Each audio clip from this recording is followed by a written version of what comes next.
Dhe duan të bëjnë një lidhje dhe ka një lidhje me para, sepse paraja t'jep, siç të jep këtë lirinë që kërkojmë, t'jep dhe këto mundësitë dhe të shfrenon. Dhe shumë gra nuk e duan që burri tyre të ketë para, sigurisht kur e duan burrit. Kështu që meraku i gruas në rast ka qenë që mos kjo para e madhe do ma heqi dhe këtë burrin, se ndoshta paraja bën çuditëra sepse i ka krijuar këto mundësi, frikë që fatmirësisht thotë që familjen kam pasur, e kam mbajtur pranë, nuk e kam këtë shqetësim, po që duhet kujdes se paraja të lehtit.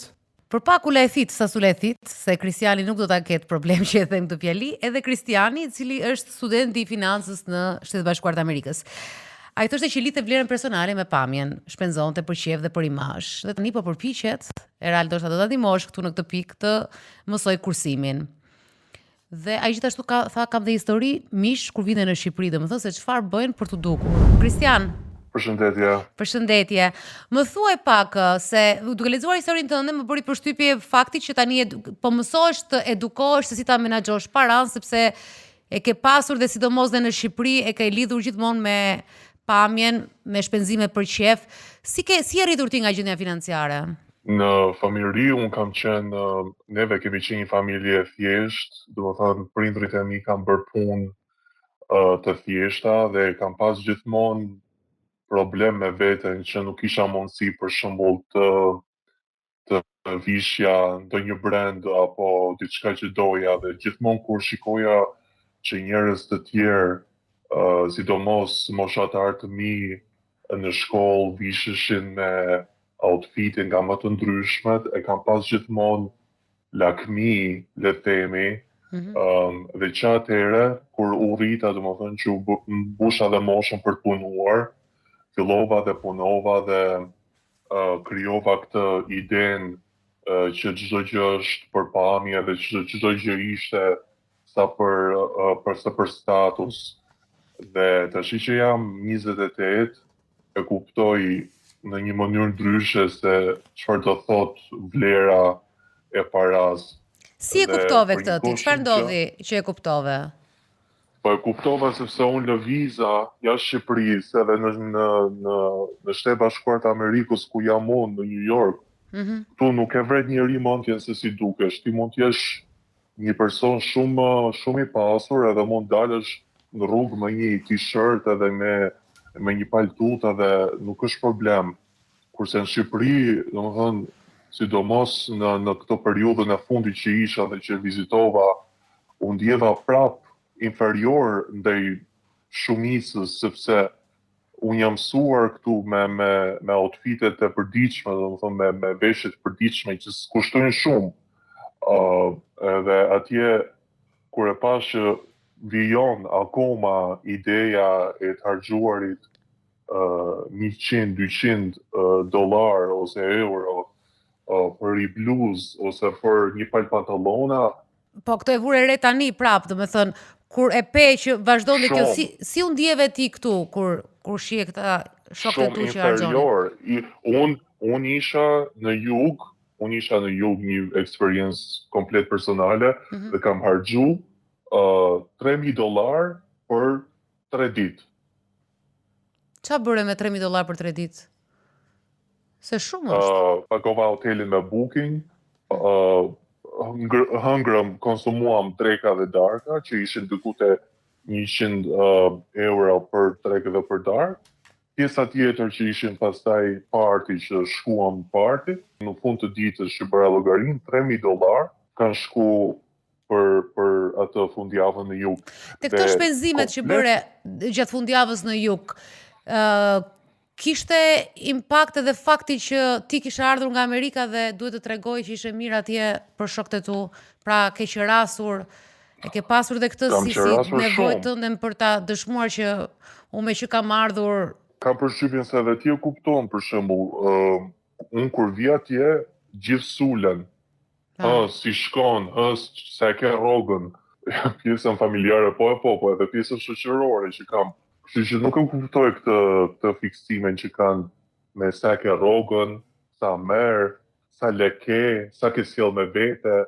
Më zhbo disa herë pyetja sa ke sjell me vete. Nuk e di sepse. Mos duan të ndihmojnë ti mbash. Se thonë po s'ke sjell shumë do të të leccojnë peshën. Përveç se fakti që kur erdha dhe që 5.000 lekëshi nuk është asnjë lloj gjëje tash në Shqipëri, në Tiranë, edhe me 5.000 lekë vjetra, 500 lekë të reja nuk bën asnjë gjë, domethënë është thjesht një kafe dhe një ujë. Atje kam harxhu total, domethënë me pjesën familjare, me pjesën e prindërve që lash lekë edhe që dhash edhe lekë edhe te familjarë tjerë. Nëse, domethënë, $5.000, domethënë $2.000 në jug dhe $3.000 në jug dhe $2.000 pjesa e qëndrimit, si më thënë. Që më s'kam shkuar në hotel, domethënë unë kam shtëpi atje. Dhe sa ndenje? 2 javë. 2 javë, po mirë. $2.000 2 javë nuk është keq Shqipërisë. Këtu ja rroga 400.000 lekë, po $2.000 harxojnë gjithë. Nuk e kuptoj ku matematikën. Me $2.000 unë shkoj këtu, New York City, bëj një javë pushime, me të ngrënë, me të pirë, edhe nuk e kam problem. Shiko, ç'a bën se këtu e shoh që thuhet student i financës, po pastaj më thënë 28 vjeç. Çfarë bën aktualisht në New York? Si jeton? Ç'a merresh pra si pyesi bashkëkombësit? Unë punoj për një firmë ligjore këtu, New York. U bë shumë kohë që punoj në këtë fushë. Momentalisht jam student i masterit në financë, du të ndroj profil.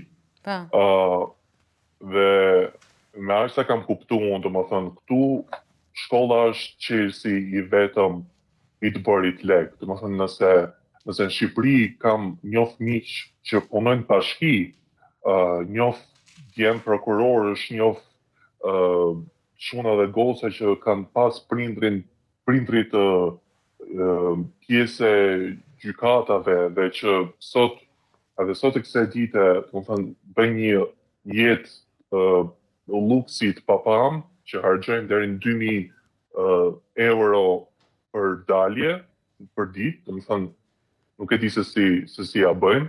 Unë njoh djem ish krye prokurorësh, ish gjyqtarësh që u hoqin nga vettingu dhe që kanë makina €120.000 dhe që e mbajnë garazh thjesht sa për në Tiranë kjo. E mbajnë garazh thjesht sa për ashtu janë miq të mi, domethënë edhe kur vi unë duhet unë të paguaj për dreka dhe për darkën. Jo ato, kështu që pagun karburantin janë mbush. Po karburant ose drek, dark. E po ato kanë makinën. Ti se ke. Erald, terreni ka të bëj shumë. Se kur e dëgjon, ne tash kemi dëgjuar këtë histori, këto kemi rarur veshët, por kur e dëgjon tani, se thua, vjen tjetri €3.000, jetu se duhet më pyesin dhe ato, më kërkojnë llogari. Pra gjëja që realisht në Amerikë nuk është se ndodh kjo gjëja. Dhe mund të ketë njerëz që nuk e duan, ndoshta edhe kjo është pyetje për Jonën, që nuk e duan këtë gjë, po futen dhe më vjen shumë keq, kam thënë herë, më vjen keq për meshkujt në Shqipëri për momentin, më vjen shumë keq. Se ndoshta nuk e ka nevojën as të kem bluzën, as kam pas ëndra me pas bluzë Versace, ku diun atë kulete Louis Vuitton, atë bëjnë ato makinën. Pa pritur nuk e di terreni të prish, apo ja? Më shumë se sa terreni, fajin e ka vetë janë atë. Se nuk shoh në gjë që me zor s'ja ka marrë njëri lekët. Vetë ka ardhur, i ka prishur, nëse ata i kanë thënë të paguaj dreka darkat, mos t'i paguaj, tu nuk shoh në një problem. Vedesh, djali madh është 28 vjeç, mos i harxoj lekët. Në gjuhën popullore i thonin këtyre tipave që harxhonin gjithë lekët karafil. Kanë mund të thonë karafil. Të quajti karafil Eraldi. Tash pse i harxhon lekët ata? Ai mund të kërkoj, po pse ja jep ti? Ore, shive për Jo. Terreni gjithandej është dhe në Amerikë, po gjete një shok që ti merr lekët, i merr dhe ai amerikani. Domethënë, shive ke vetja këtë punë, mua s'më merr njëri lekët për shkakun. Ta shohim ke vetja, mos e vëm terreni si ka fajin Shqipëria. Kristiani, po ti je brez tjetër. Po nuk e ka komplet se unë dhe ti jemi të dy brez tjetër, ne nuk e kemi pasur këtë gjë. Po dakor, po nuk e ka fajin Shqipëria, le të themi. Okej, a ka njerëz që kanë para si harxojnë të tyret, pa harxojnë të tuat? Po ti mos i vër në dispozicion të tyre. Pra është e thjeshtë, unë nuk paguaj, unë do paguaj timen për shkakun. Dhe zgjidh këtë punë. Unë nuk e kam kuptuar kur ata njerëz që jetojnë për të tjerët. Vetë nuk e kam kuptuar kur, as që ty dukem të tjerëve, as si do më shohin ata, se shohin veten më. Domethënë njeriu ka veten një rast parë, mendoj unë.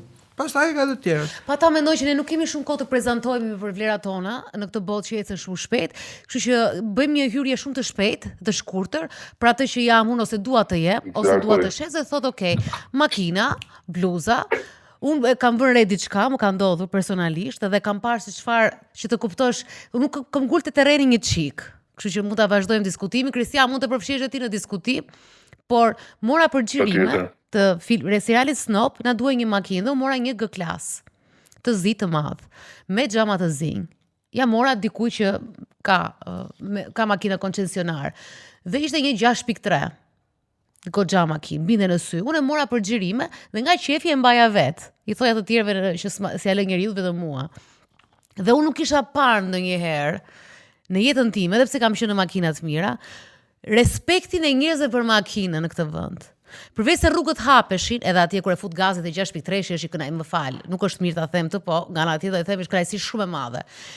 Dhe respekti dhe autoriteti që krijonte, që mua më fik çdo lloj diplome, çdo lloj dalje publike, çdo lloj peshe që mund të ketë një fjali, inspirimi, do një komplet para asaj çfarë bënda e makinë. Unë daloja të parkoja dhe në një moment madje hypa pak si për trotuar se s'kishte, po bëhesh ndërtime dhe u rrethuan njerëzit dhe mua nuk më shihnin, isha femra mashkull, nuk kishte se ishte xhama të zinj komplet dhe më shihnin. Doja të ecja pak, më hapeshin rrugët në një mënyrë dhe thash, ore, ç'është ky popull me këtë respekt për një send me 4 rrota të zi të madh, formë ushtarake, lufta dytë botërore, nuk e di. Dhe ndonjëherë e mendoj që tek çuna për shembull, te fakti që hyn njëri në një këtë shoqëri dhe këtë të rrotull, edhe pse me serbator bosh kanë këto makina sepse i gjejnë, se këtu nuk është se marrin gjithë 50-60, i marrin pas kanë marrë edhe 12.000 euro, i merrin dikur dhe me targa, pa targa. Pra, te kjo pjesa dukjes del ai i vetmuar aty dhe nuk është vetëm marrëdhënia me vetë, është dhe me femrën, Eral, mos harro. Marrëdhënia me femrën, se ti mund thua që unë jam ai që jam. Po. Unë prap kam një këndvështrim tjetër. Kjo nuk është një gjë që ndodh në Shqipëri. Kjo ndodhet edhe në Bullgari. Ai po marr si shembull. Pra ndodhet edhe në Serbi. Po kjo, unë nuk besoj që njerëzit e respektojnë atë lloj makine dhe atë lloj shoferi. Nuk besoj që i respektojnë. Por duke mos funksionuar ky drejt shteti, që nuk funksionoi mbas 90-s, të gjitha këto janë kusure të mos pasurit një shtet që duam. Ai shtet që ne duam nuk e bëri dot punën e tij. Ai respektoi i pari. Pra ai polici në rrugë respektoi i pari.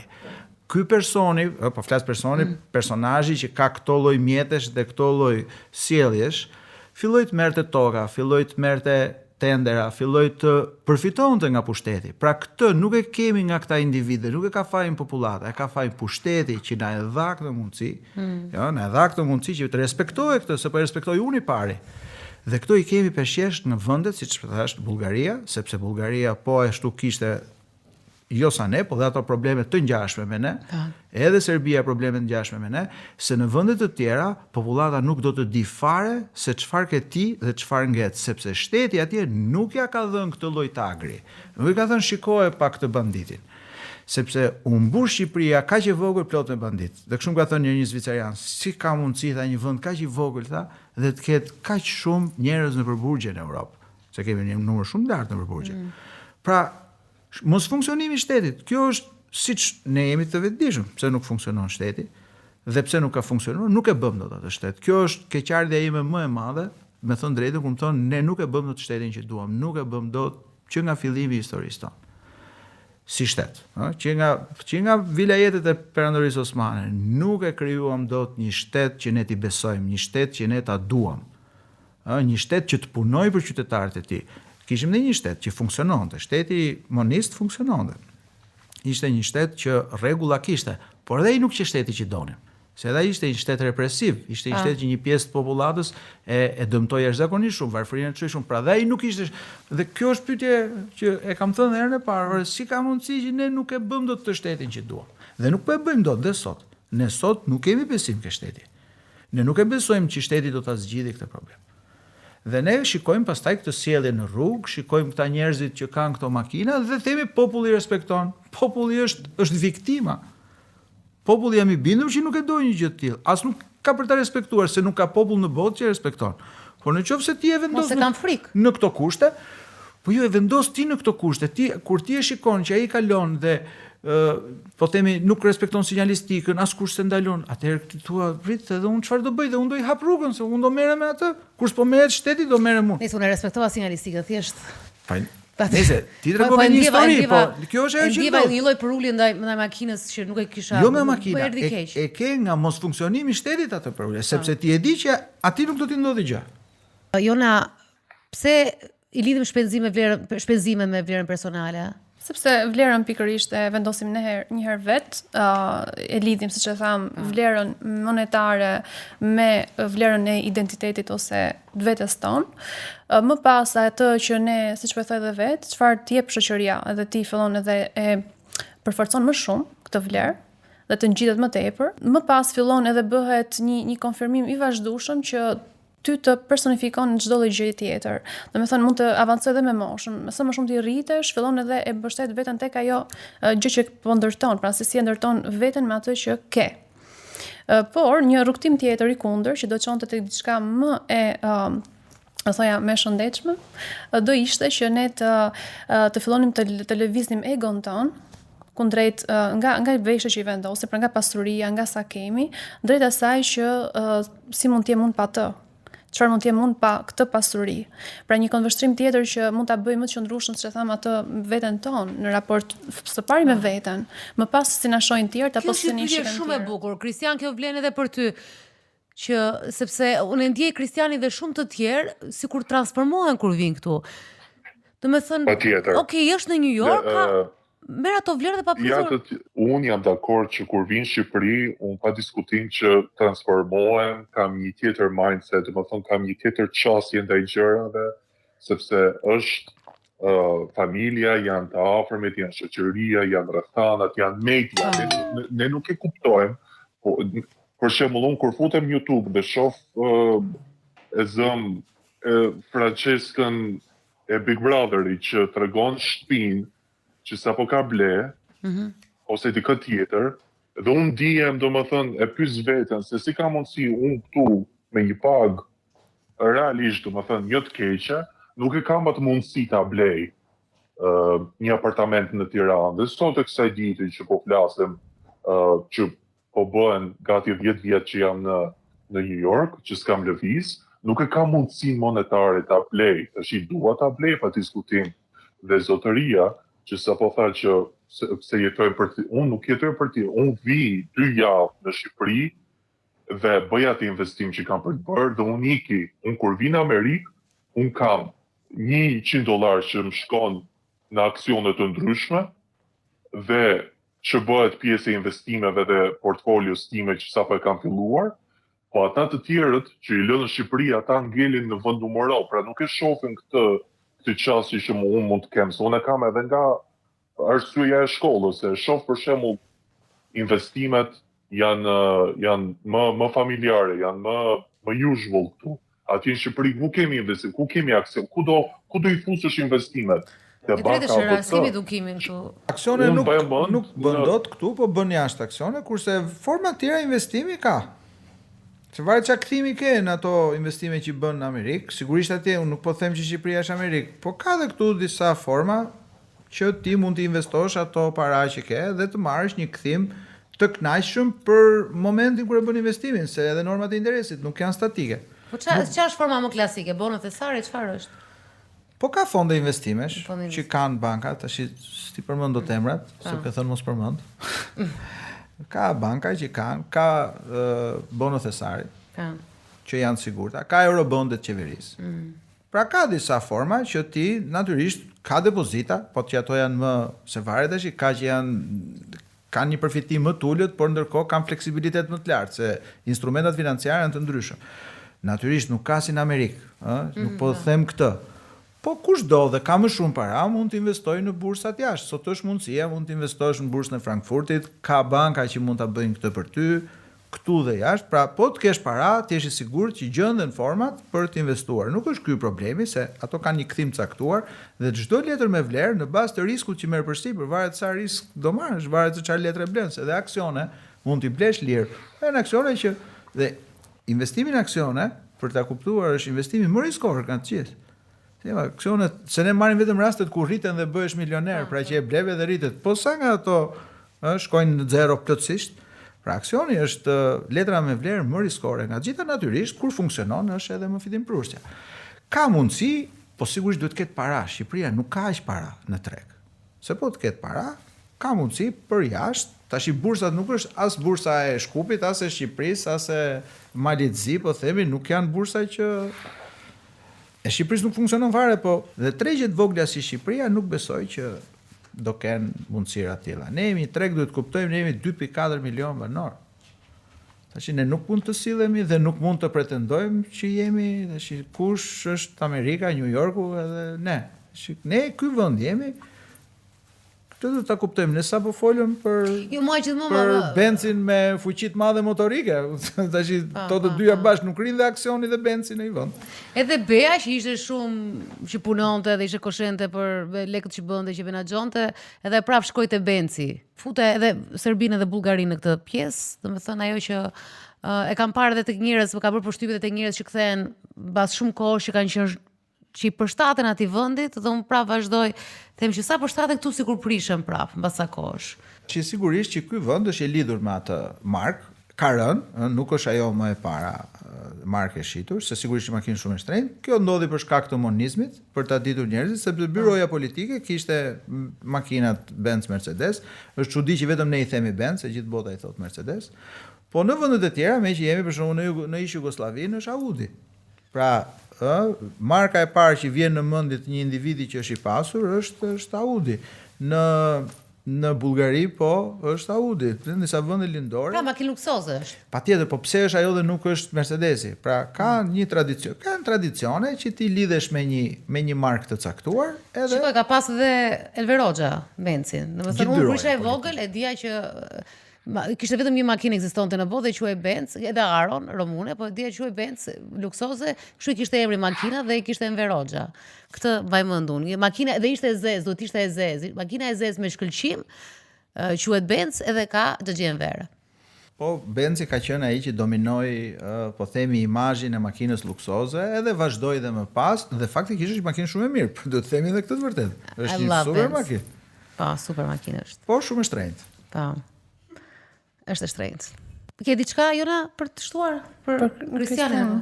Po tani në fund tha që ka menduar, domethënë që të investoj, të shikoj edhe në aspekt tjetër, jo vetëm të shfaqjes së vetes ose paraqitjes jashtme. Kështu që është pak edhe ajo që the, për transformimi që vjen këtu edhe duket sikur ka një presion shoqëror për të dukur një farë mënyrë ose ndoshta dhe shijon. Pra edhe mund t'ja lejoj vetes ta shijoj pak atë që punon, sakrifikon në vendin ku është, edhe këtu vëmendja është pak më e lartë se në vendet atje, dhe pse jo, e merr të kënaqësi. Domethënë dhe në drejtime të kësaj, jo vetëm patjetër të jetë si një lloj patologjie që ti punon vetëm për të dukur, por është edhe sepse merr kënaqësi. Përveç se shokët për pushtetit, po edhe femra ka shumë rëndësi te kjo pjesa, ndikon shumë. Për të qenë të rreqës me femrën. Kjo është çik biologjike e mashkullit për të Posedimi gjërave materiale është edhe ajo që çfarë kam unë, domethënë është tregues jo vetëm i sigurisë që mund t'i ofrojë një personi, si në këtë rast një gruaje ose një vajze, por mund të jetë edhe për shkak se pjesa e çfarë ti ke ndërtuar është edhe si gjë për të treguar njerëzve gjërave që ti ke kaluar për t'i pasur të gjëra. Historiku mbrapa. Pra nuk është thjesht material që shfaqet, por është dhe një histori e asaj që ti ke ndërtuar, ke sakrifikuar më përpara dhe normalisht vjen në pikën ku pse jo ta bësh të ditur dhe për të tjerët. Pra është një moment pak për të marrë kënaqësi nga kjo. Pra është diçka njerëzore, domethënë nuk është absolutisht negative. Të marrim vëmendjen nga njerëzit e tjerë. Patjetër këtu mund të hapim një zonë tjetër që është ajo e xhelozisë nga njerëzit e tjerë. Xhelozia nuk është gjithmonë negative, mund të ndihmojë njerëzit e tjerë të kërkojnë të vetja e tyre, krahasimi social po ashtu, që duket sikur është negativ, se papim dhe kontekste të tjera se si zhvillohet nga paraja dhe shikojmë se sa e thellë mund të shkojë. Pra pjesa e krahasimit jo gjithmonë mund të shikohet si dëmtuese, por mund të motivojë njerëzit që të bëhem edhe unë si personi tjetër. Dhe pse mund të jenë të ndryshëm mënyrat se si ne arrim aty. Po këtu te krahasimi social, problemi këtu është që të dy ti e thua tamam ashtu siç është dhe reali e thot tamam ashtu që është problemi dhe i shtetit, sepse çfarë krahasimi social ndaj kujt krahasohemi? Sepse këtu kjo është bërë një problem që fillon që në gjimnaz tani, që pra krahasohet ndaj një njeriu që ka fituar lekë të shpejta. Domethënë dhe mënyra se si shiten, pra krahasosh ndaj një njeriu që fryhet me makinën apo me ta është të quajtur biznes familjar, se për një farë kohë dilin të gjithë në ekran dhe thoshin kam biznes familjar dhe rinin 3 muaj në një program. Ndërkohë që ai që ka biznes familjar e di shumë mirë që nuk ka shumë kohë kryesisht që është në biznes i biznesmen, nuk s'ka asnjë ditë pushim. Ata rrinin 3 muaj për të gjetur një femër në ekran, nuk e di. Në fakt pasurimi i shpejt nuk është vetëm një tendencë e jetës tonë këtu, e komunitetit tonë, po studimet po tregojnë që janë edhe në botë. Pra gjithmonë më shumë të rinj po kërkojnë të pasurojnë shpejt. Edhe kjo mund të sjellë qoftë motivim për mënyra se si arrihet pastaj ndryshon, por mund të sjellë edhe një lloj sabotimi ose një lloj izolimi, kur ti e gjen veten se nuk mund ta arrish, po mund të bëjë efektin e kundërt. Dhe për ta mbyllur bashkë me Kristianin, Kristiani tani është duke kuptuar se është dhe student finance, duke kuptuar financat, natyrisht dhe që nga Amerika është futur ai pjesa e investimeve. Nga ana tjetër ka pasur dhe një jetë paralele këtu në Shqipëri. Neve në intervistë që kemi bërë bashkë Ralt, ke thënë një përqindje se sa mund të harxhosh për qef. Një lloj këshilla mund të jepje Kristiani midis? Unë kam thënë 10%. 10%, po. Tash, unë kam një pikpamje tjetër. Njeriu duhet të duket, madje pak më pak se sa para ka. Pra një person i cili vjen nga Amerika dhe prish $5,000, mua nuk më duket që është një para është një para normale. Për të ardhur në Shqipëri, për të harxuar $5,000 për 2 javë. Dhe ky duhet të reflektojë dhe në veshje, dhe në sjellje, dhe në dreka, dhe në darka, duhet të reflektojë një njeri që ka $5,000, që ka një rrogë $3,000, s'ka pse të shitet më shumë. Për nëse dikush i thotë dëgjoj, do shkojmë në një restorant që do harxojmë $500, i thotë jo, nuk ka mundësi, se unë 3.000 fitoj gjithë muajin. S'kam pse të harxoj 500 atje. Ai thua do të në Shqipëri si fjali. Unë e them. Si bravo të S'ka qoftë. mundësi ta bëj, do shkoj në një vend që do harxoj 100 ose 70. Pra, këtë nuk kuptoj dot unë. Pse duhet që dikush që ka X para të shitet për më shumë se ç'është? Madje unë them që duhet shitet për më pak. Nëse ka 3.000 të sillet sikur ka 1.500, që të kursej dhe ca më njanë. Se kujt i shitet? Ky është problemi. Përse e bën një gjë të tillë? Edhe shumë njerëz jetojnë jashtë mundësive të tyre. Për mua ka gabim, ato thonë ka gabim ky, se unë do ta shijoj jetën. Unë nuk e di si mund ta shijosh me gjëra që si ke, që nuk i ke mundësi. Tash unë s'ka mundësi ta marr atë benzin, se na bë benzin tash, nuk ka mundësi ta marr. Tani si t'ja bëj, ta marr me zor, të marr një kredit, që të marr benzin. Po merr tash çik. Nga të paktën që u del llogaria në Shqipëri, i rrallë për. Unë jam i qetë me atë që kam. Po. Se ndoshta dhe mua me time nuk më del. Po jam i qetë me atë që kam. Njeriu i shtrin këmbët sa ka organin, shpreha e vjetër. Qofse ti këmbët do t'i çosh te krevati tjetrit, atje ka aksident tjetër pastaj. Her pas herë nuk i shtri sa kam organin. Personalisht po e bëra në monologun e parë, po ka dhe njerëz si puna ime që janë me fat. Kur sa i lën u del prap, domethënë që jetoj në këtë lloj bixhozi fati, domethënë këtë gjë. Ti paratë tua i ke, nuk quhet fat, ti i ke po i prish të gjitha. Mirë është mos ti prishësh dhe ti. Mirë është. Dhe me qira fjalat e prishja e parave, Kristian, edhe atje nuk kursen shumë në Amerikë, ishte pyetja fundit. Si ke me kursimet? Sepse edhe aty nuk është kollaj të kursesh. Po këtu është pak më ndryshe, sepse duke qenë se edhe çmimet janë më të larta, duke qenë se edhe qerat janë më të larta, dhe detyrohesh që, domethënë, zgjedhjet që bën nuk janë zgjedhje siç mund të jenë në Shqipëri që bëjnë zgjedhje mbi normalen apo mbi atë që ke mundësi këtu. Veshjet janë goxha shtrenjtë, ka vende ku mundesh shkosh edhe të vishësh edhe me $20. Pjesa, domethënë, e shpenzimeve që unë bëj zakonisht janë veshjet për hir të punës, për hir të shkollës, që duhet vishem të dukem ke parasysh si një student, si një profesional për hir të punës, domethënë.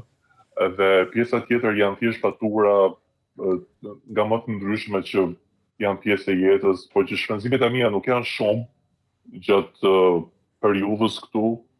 Kështu që besoj se krijohet hapësira dhe më shkrijuar hapësira për të kursyer goxha, domethënë kam pas momente që kam kursyer dhe $1,000, $2,000 nga pagat mujore që mund të kam marrë. Nga përvoja ime është që kursimet më të mëdha do të realizosh kur je beqar, në momentin që do martohesh, po themi, dhe do kesh dhe fëmijë, në qoftë se sot ke mundësi të kursesh X, do kesh shumë më pak mundësi që të kursesh. Kje parasysh do të rriten shpenzimet.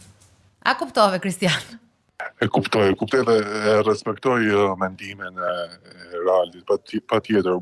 Unë, do më thënë, marrë sa di dhe marrë sa kam pa deri tani këtu, që po bëhen, si që thash, 10 vite, është se edukimi financiar fillon që në vegjëli. Do më thënë, nëse unë në 9 vjeçare nuk e kam pas ditë se që është investimi, që është kursimi, sepse lëndët ishin të atilla, nuk mësonim, do më thënë, ne kishim 1000 lek do e harxhonim, ose kishim me zëm 500 lek të reja të harxhonim, nuk e kishim ide në kursimet.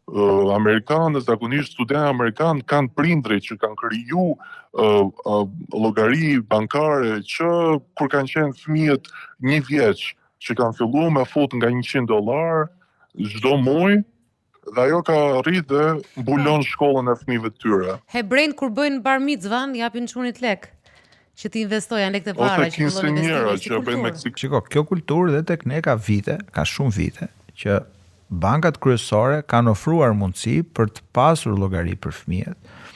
Tash sigurisht ne nuk i përqafojmë dot këto ide të reja që në fillim do pa kohë. Me thënë të drejtën, sigurisht nuk mund të justifikohemi se tani monizmin ka gati 35 vjet që ka përfunduar. Nuk mund të justifikohemi më. Duhet të justifikohemi, kjo ishte në 10 vitet, 15 vitet e para, pastaj nuk mund të justifikohemi më. Kjo tregon që ne nuk i kemi kushtuar rëndësi financave personale, si kemi kushtuar rëndësi, sjelljes me para nuk i kemi kushtuar rëndësi. Tani, ndoshta edhe s'kemi pasur, ne kam thënë, s'kemi pasur, tash është koha, se çdo gjë ka një kohë, koha është e rëndësishme, që tani duhet të hedhin syt për të qenë më të kujdesshëm me parat, për të mësuar për financat personale, ndoshta nëpër shkolla, ndoshta familja vet. Unë mendoj që Kristiani në moshën 28 vjeç e ka pasur mundësinë që të mësojë nga këto gjëra. Tash ai ka 10 vjet në Amerikë dhe atje sigurisht që i ka parë. Ende po mëson në rrugës. Po. Është në kohë, 28 vjeç, deri në moshën 33, 34, edhe deri 36 mund t'i rregullosh financat e tua, pastaj deri në 36 ke fituar një mënyrë jetese dhe një mënyrë se çfarë merr shpenzon, merr kredi atje, dhe vështirë është që pastaj vetëm halli fillon dhe të detyron që të kthehesh atje kur mos kesh. Po besoj që njerëzit e arsyeshëm besoj që e gjejnë veten dhe e balancojnë mirë portofolin që kanë. Po kur shpenzimi, Kristian, faleminderit. Një herë se nuk duam të mbajmë ose na kap ky muhabeti lekut këtu. Edhe pjesën tjetër e dëgjon në qetësinë tënde në shtëpi. Shumë faleminderit për Faleminderit juve. Ju përshëndes. Edhe unë përshëndes.